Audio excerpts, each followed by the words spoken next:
Amerigeddon from 2016, directed by Chuck Norris's son. Have you ever been watching the original Red Dawn and you're like, this is pretty good, but it's a little too wimpy? Then Amerigeddon is for you. So is the theme song. Kyle's Reviews! Kyle's Reviews!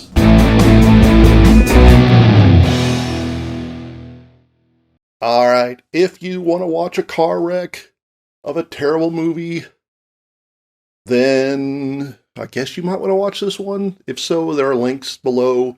You can find it. Alright, Amerigeddon. I picked this up from Goodwill, and I guess I should be grateful that whoever actually donated it didn't think it was a great movie, but they liked it enough to buy it in the first place. I don't know. So, as I said, it was written and directed by Mike Norris. I think there was also a co-writer. He is apparently a stuntman and the son of Chuck Norris.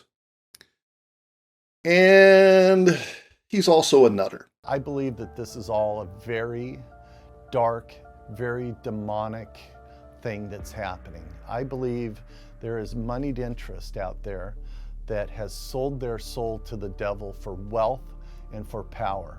When we started writing the screenplay for Amerigeddon,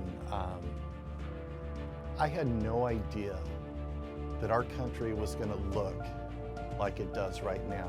It was scary, but the tone, the feel, everything about our country was different. And in just such a short amount of time, in 2 short years, we've just seen how fast this country has just started to spiral out of control.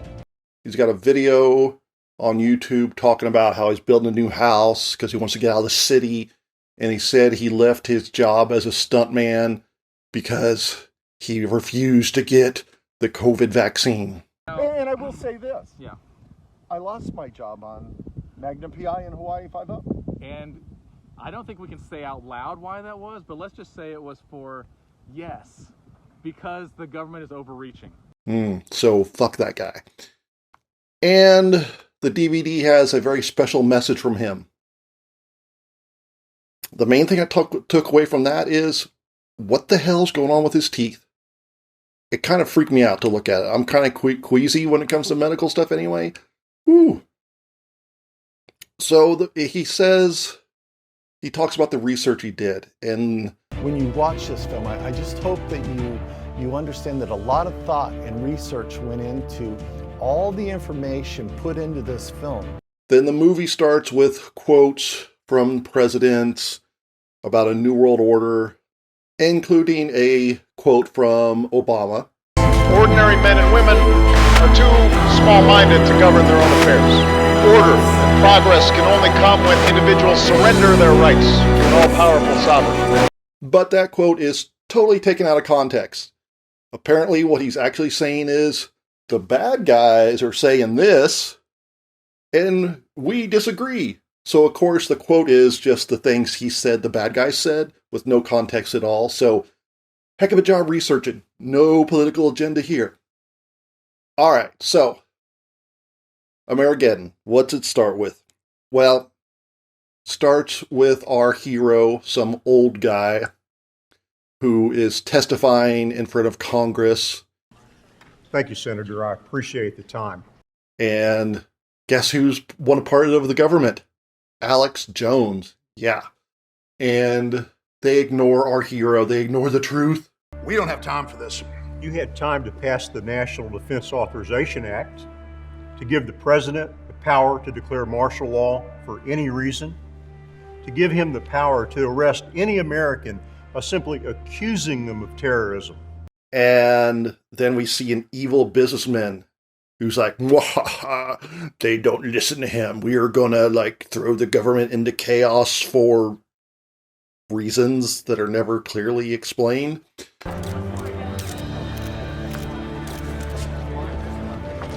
That little rant will be all over the news tonight. This plays into our hands. The American news media has our narrative. And in that narrative, Charlie Gray is perfectly playing the role of right-wing extremist. Then we cut to sort of our younger protagonist, who is a young soldier, and he happens to see some UN truck pull up. Oh no, the UN! It's not one of our vehicles. UN logo on the side. And in it is a Russian and a Chinese. And he's like, why is there a Russian guy and a Chinese guy here? And remember, this is 2016, so long before the Ukraine situation. So that guy is all questioning stuff.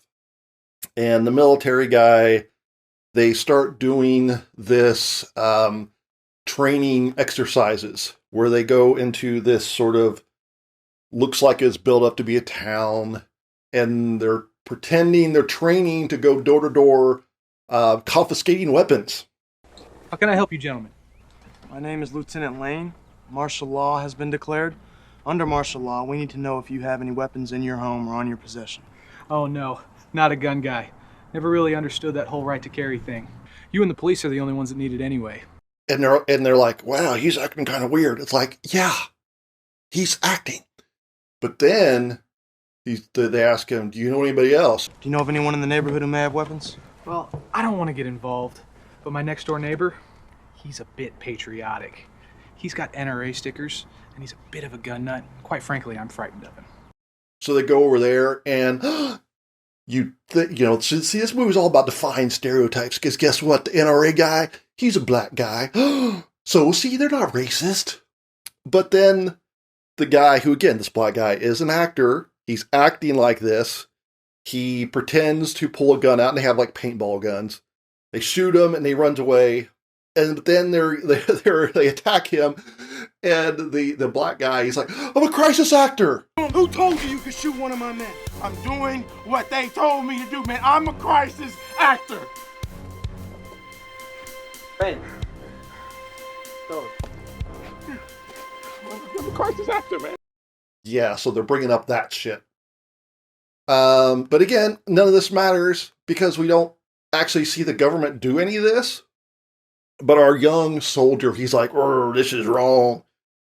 And later on, we see somehow an EMP go off, which takes off all the electricity, all the vehicles and stuff are down. And our young hero, he rebels against the martial law order. He assaults a superior officer, steals his superior officer's motorcycle, and he goes AWOL. So that's our hero, our younger hero. Back at the older hero, he's got a ranch, and we see his neighbor, who is the mother of the soldier dude, and her mother and her daughter, they go to the rancher for shelter. And there's also a liberal politician who is somehow friends with the rancher. Every campaign, I give you money, but I never vote for you.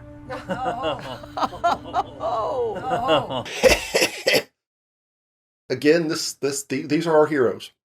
Well, the liberal politician, he's got a daughter who's in college. Uh-oh, and she's a feminist.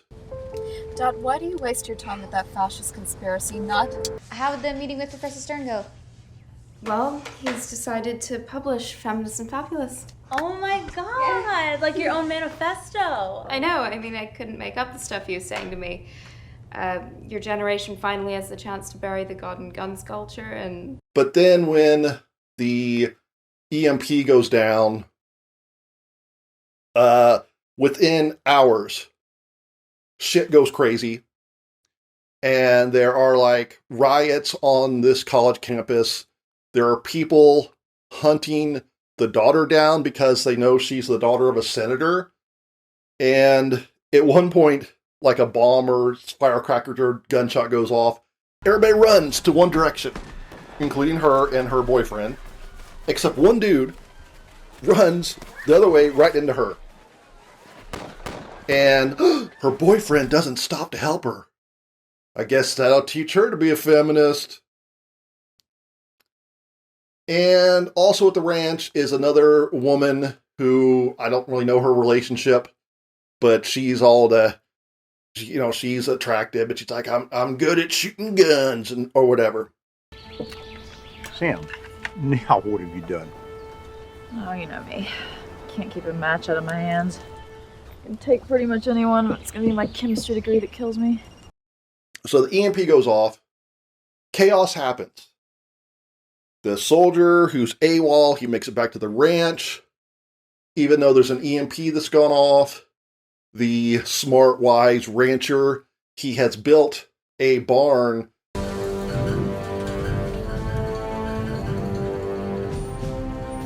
It's a Faraday cage. Him and the young, attractive woman whose relationship to any of these people isn't quite clear, they go rescue the politician's daughter. And even though the politician and the daughter are there on the ranch, that's pretty much the last we see of them. So again, 24 hours. We don't actually see the government doing anything except chasing after this one AWOL soldier because he has found some recording that's basically like, yeah, the president's declared martial law. I don't know why that's a smoking gun. And, I guess it's basically evidence that this was all planned. I don't know. But again, we don't actually see the government seizing weapons. We don't see the government do anything except chasing after this one soldier that went AWOL and assaulted a superior officer and stole a motorcycle. And as I said, even though it's been less than one day, at one point the rancher's like, maybe it's time for Texas to declare independence again. It's time to advise the governor for Texas to secede. And so there's a big standoff at the ranch. Now you might think, this sounds an awful lot like white nationalism. But you're wrong. See, again, this movie's too smart. They showed the one guy who was a crisis actor, but in addition to that, there are 4 other characters who are not white. And one of them actually has more than one line. So yeah, there's the evil businessman who, again, we don't really understand why he has done all this, but he's behind it all. He's throwing the government, the country into chaos, destroying all electronics, having the government seize the guns, apparently, but again, we don't actually see this happening. It basically goes to 100% purge in one day. But he has a henchman that's black and has one line. The soldier has a buddy who seems to maybe be Latino. I don't really know. And he has like 4 or 5 lines. And he gets beat up because he's not going to tell where the soldier went, even though the soldier went back to his mom's house. So that was really hard to figure it out. And then, like, with 20 minutes left, they're like, there's only 5 of us. We can't really defend this ranch. They go, I know some people. And they get a black guy and a woman. I looked up the actress's name. Her last name is a Spanish last name, so I don't know if what her ethnicity is. But it doesn't matter because I don't think she actually has a line. And the old black guy they recruit, guess who was the only person amongst their cohort that's defending the ranch that gets killed?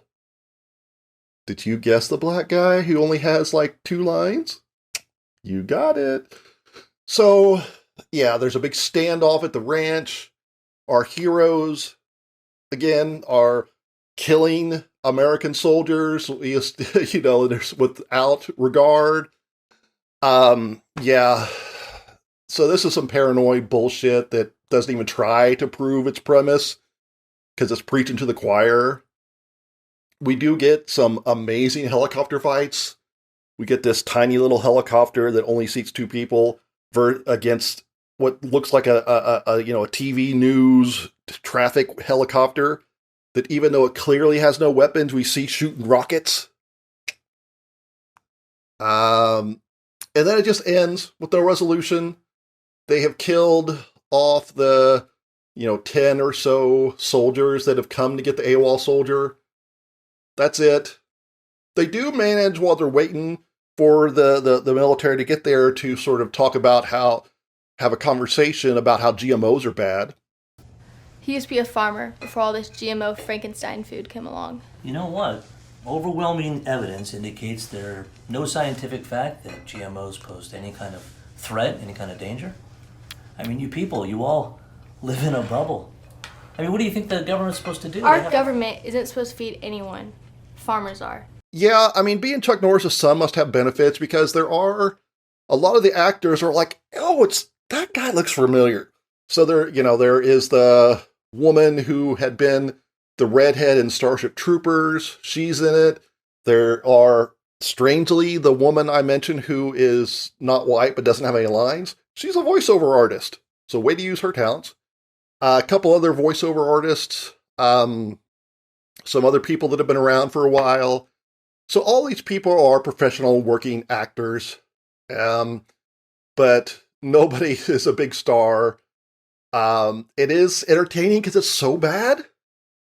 I hate to recommend it, but it is a mess.